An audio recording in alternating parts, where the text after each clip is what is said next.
and throws. You can say whatever you want. These were bullshit charges they threw. Anyone with half a brain can look at this and be like, what are we even talking about here? Made him a bigger victim. And then they throw more trials at him in New York, and they say this, and that's a Democratic legislator. Make him a victim again. And then he gets shot.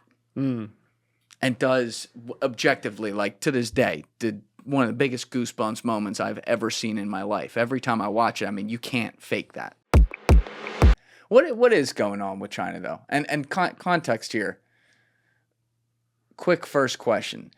Back in 2020, after the election, or I'll even say 2021, once Biden was in, did you envision A, Trump running for office again, and B, him actually winning in or having a good shot to win in 2024? Let's start there. So I did not anticipate Donald Trump would run again. I did not, because of a lot of reasons. But no, to answer your first question, I didn't anticipate that he would run again. When he announced that he would run again, right away you're like, there's a chance this guy could win. You did think that. I did think that. I think most people who objectively look at the world in that moment realize, like, Donald Trump does have a chance. His base never really reduced. And if anything, the fact that Biden was having so many issues and the world was in so much turmoil, it really did lend to the fact, like, this guy could win. He could win because we always talk about the last impression. Well, we didn't always talk about it. We talked about it today. The last impression is the impression that lasts. Don't forget that Donald Trump's first term was a predominantly successful term. Define the success just for people out there. It just ended poorly, right? With the COVID. But what would you say was the success? I mean, we had huge success in the stock market. You had massive growth in industry. You had this increasing rise in the idea of like patriotism and the patriotic American. You had strong American presence all over the world. People saw America as essentially like a strong arm, a bully again. Some of his Middle East foreign policy was pretty decent too. Yeah, so he had lots of victories, and I mean, even the most left leaning media out there will still list his objective victories. They will? Oh yeah, because you can't argue. Missed that segment. You can't argue with them for those 4 years. They won't list more than 3 or 4, and then they'll list all of his flaws, right? But there are certain objective realities that you can't fault Donald Trump. And then COVID happened. And here's what's fascinating to me. The China-virus. The COVID disaster was how his presidency ended. But it took 4 fucking years before we realized, oh, maybe his opinions on COVID or his policies on COVID weren't as wrong as we thought they were, right? Maybe now that we realize that COVID is an endemic virus that's never going to go away. And his eventual policies. His potential policies. His eventual, meaning like not the stuff he had in March and April 2020. Right. Yeah. Just want to clarify. Yeah, thank you. So it took us 4 years to realize that maybe he wasn't as wrong as we all believed he was because of the election machine in 2020 or 2019, right? So that's what ended up happening with Donald Trump. So when he announced that he would run again, I don't think anybody of a right mind could have said that he had no chance. I think we all had to be like, this guy has like a chance. Was it a 99% sure thing? No. But you could literally watch his opportunity, his impact, his popularity grow almost week to week. Yeah. Yeah. Well, the whole thing with him, and I've said this on a bunch of podcasts before, but it's like, obviously the whole January 6th thing had a lot of crazy stuff around that has come out later and all that. But if you just go back in time to January 7th, 2021. Yeah. All the Democrats had to do was just back up. Just go like this. Be like, not say anything. You don't have to punch the guy. He's down. He's down. Yeah. When you punch him, you give him what he wants. On January 8th, this is where it began when you look at the clock. On January 8th, 2021, he got canceled off the whole internet. Which was wild because just for a whole litany of reasons. He was still in office too at the time. So it was the first little check mark of like making him a victim. And then he got impeached after the fact, which, people could make the argument they wanted to do that or needed to, whatever it is. Another little check mark because he won, right? Another little check mark that he's a victim. Then a year and a half later, the FBI goes in and raids his wife's panty drawers. And throws, you can say whatever you want. These were bullshit charges they threw. Anyone with half a brain can look at this and be like, what what are we even talking about here? Made him a bigger victim. And then they throw more trials at him in New York, and they say this, and that's a Democratic legislator. Make him a victim again. And then he gets shot. And does objectively, like to this day, one of the biggest goosebumps moments I've ever seen in my life. Every time I watch it, I mean, you can't fake that. Like, that dude was about it when he got up and had like the most American moment in modern history at the end of that, where it's like they literally almost, I'm using that very subjectively here, right? The guy, let's just say the guy literally almost had his head blown off, and he just became he was an underdog. They took a guy who had been president of the fucking United States, a billionaire, and they made him an underdog. So as it went along, like by the time he got shot, I'm like, all right, I see where this is going. Like he's gonna win. I think we had this conversation actually. We did either via text or something else, but we definitely were like, he just won the election. Yeah, it was like right after it happened. But point being, in the bill, that took a while for that to get to that point, to July 2024.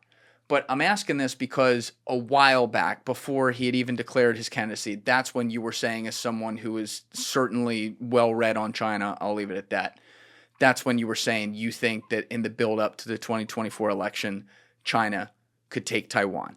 As Trump began to actually become like, oh shit, he might be the guy, did that change your opinion on that take? I mean, lots of things changed the opinion on that take, because this is the blessing and the curse of Intel, right? Intel is never 100% guaranteed. For what people don't understand is intelligence isn't even what's known. The term intelligence in a professional environment, the term intelligence means an educated guess based off of the information that's available at the moment. That's what intelligence is. So all Intel professionals understand. Once you know something, that's a fact. It's not intel. What you don't know, that you assess with a certain amount of probability, that's what intel is. As soon as it's known, it's a fact. It's no longer an intel, right? If it's a secret that's discovered, it becomes a fact.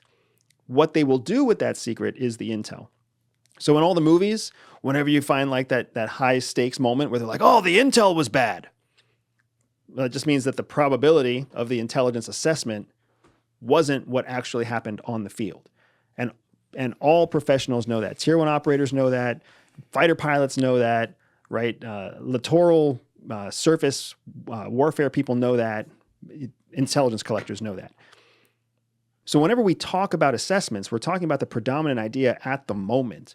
As an example, as of today, right, late April, the 23rd of April, as of today, intelligence estimates are that Israel will bomb Iranian nuclear facilities within the next 6 months. So that means April, May, June, July, August, September, October. By October, as of today, the assessment is that Israeli air fighter jets will bomb nuclear facilities in Iran. At the same time, Donald Trump has nuclear policies trying to clear with Iran. Iran's, in negotiations with the United States. There's all sorts of stuff at play that could change that, but that is the assessment today.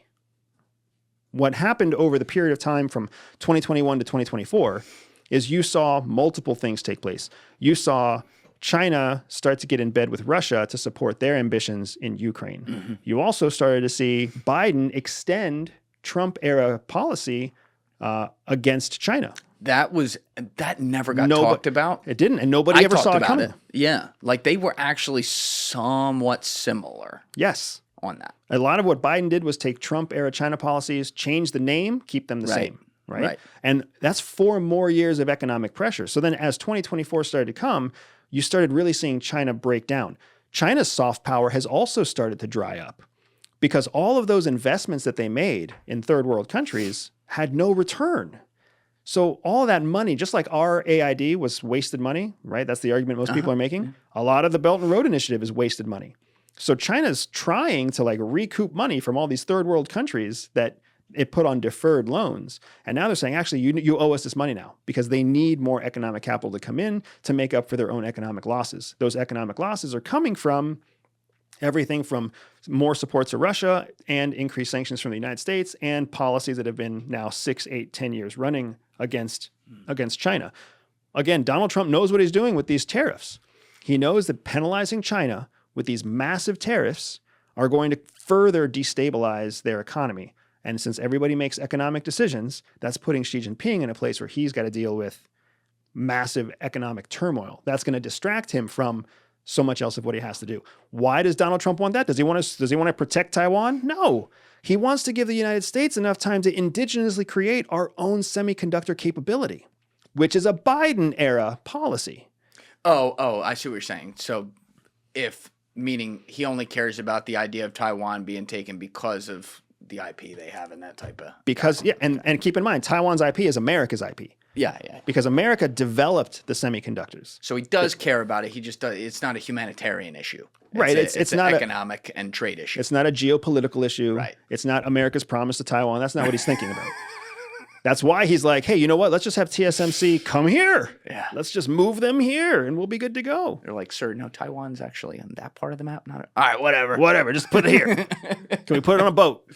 So you think that his growing candidacy that eventually became him winning office was at least a major part of, say, military action not being directly taken by Xi Jinping? Because he had military run-throughs right in early 2024. I'm forgetting the dates. Correct me in the comments with links, but I think it was like in early 2024 and then mid 2024, and then they kind of stopped. Right. So what you saw from January through about October of 2024 was all of the increased activity that I and others like me all anticipated would come with the presidential election. Incredible run-up with Chinese pressure against Taiwan. You saw Chinese spies influencing the outcomes of the Taiwanese elections. When the Taiwanese elections were completed and the Kuomintang, which is the pro-China element of government, when they took the parliament and the separatist government took the presidency, that was 100% China's involvement. And that essentially stymied any progress that's going to come from Taiwan for the entirety of the time that president is in power. Thank you guys for checking out this clip. If you haven't already subscribed, please subscribe and hit the like button on this video. It is a huge, huge help. And if you'd like to check out this clip's full podcast episode, that link is in the description below or right here. And finally, you can follow me on Instagram and X by using the links in my description below.